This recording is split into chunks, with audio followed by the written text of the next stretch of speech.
السلام علیکم ورحمۃ اللہ تعالی وبرکاتہ۔ الحمد للہ رب العالمین والصلاة والسلام على سید الانبیاء والمرسلین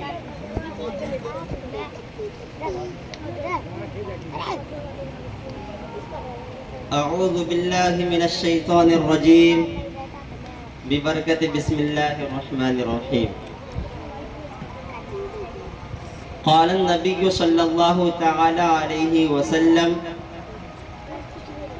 العلماء ورثۃ الانبیاء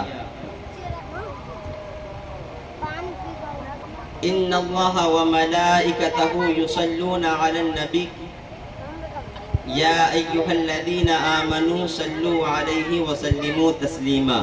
اللہم صلی علی سیدنا شفیعنا حبیبنا مولانا محمد بارک وسلم صلو علیہ الصلاۃ وسلام علیک یا رسول اللہ صلی اللہ تعالی علیہ وسلم۔ محترم سامعین اکرام، ابھی میں نے خطبہ مسنونہ میں ایک حدیث پاک پڑھی ہے جس میں آقا صلی اللہ تعالی علیہ وسلم ارشاد فرماتے ہیں کہ العلماء ورثۃ الانبیاء، یعنی جو لوگ اسلامک اسکالرز ہوتے ہیں، جو علماء کرام ہوتے ہیں، وہ انبیاء کرام کے وارثین ہوتے ہیں۔ کیا ہوتے ہیں؟ وہ انبیاء کرام کے وارثین ہوتے ہیں۔ آقا صلی اللہ تعالی علیہ وسلم دوسری جگہ ارشاد فرماتے ہیں when a man leaves his home for education, Allah Tabarak wa Ta'ala makes the way of paradise easy for him۔ یعنی جب کوئی شخص حصول علم میں اپنا گھر چھوڑتا ہے تو اللہ تبارک و تعالی اس کے لیے جنت کا راستہ آسان کر دیتا ہے۔ The Prophet Muhammad sallallahu ta'ala alayhi wa sallam was asked about two persons۔ آقا صلی اللہ تعالی علیہ وسلم سے دو لوگوں کے بارے میں کوشچن کیا گیا۔ کتنے لوگوں کے بارے میں؟ دو لوگوں کے بارے میں۔ تو یہ ذہن میں سوال پیدا ہوتا ہے کہ وہ دونوں کون تھے، کیا تھے، کیا کرتے تھے؟ تو میں بتا دوں کہ one of them was an Islamic scholar۔ ان میں سے جو ایک تھا وہ ایک عالم دین تھا۔ one who only performed the obligatory prayer، جو صرف اور صرف فرائض کی ادائیگی کرتا تھا۔ کیا کرتا تھا؟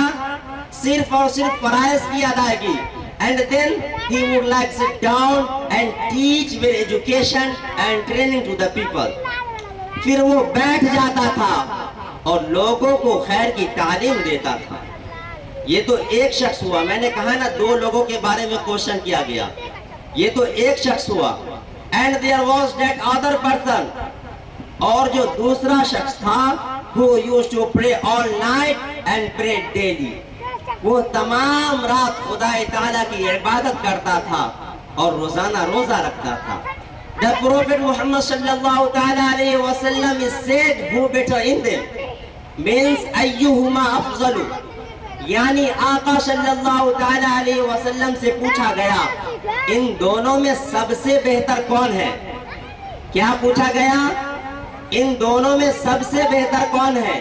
تو آقا صلی اللہ تعالی علیہ وسلم نے ارشاد فرمایا کہ وہ شخص جو صرف اور صرف فرائض کی ادائیگی کرتا ہے اور بقیہ اوقات اللہ تبارک و تعالیٰ کی دین کی نشر و ارشاد میں صرف کر دیتا ہے، اس شخص کی فضیلت اس شخص پر جو تمام رات خدا تعالیٰ کی عبادت کرتا ہے اور روزانہ روزہ رکھتا ہے، اس پر اس طرح ہے جیسے کہ فضلی علی ادناکم، جیسے کہ میری فضیلت ایک ادنا صحابی پر ہے۔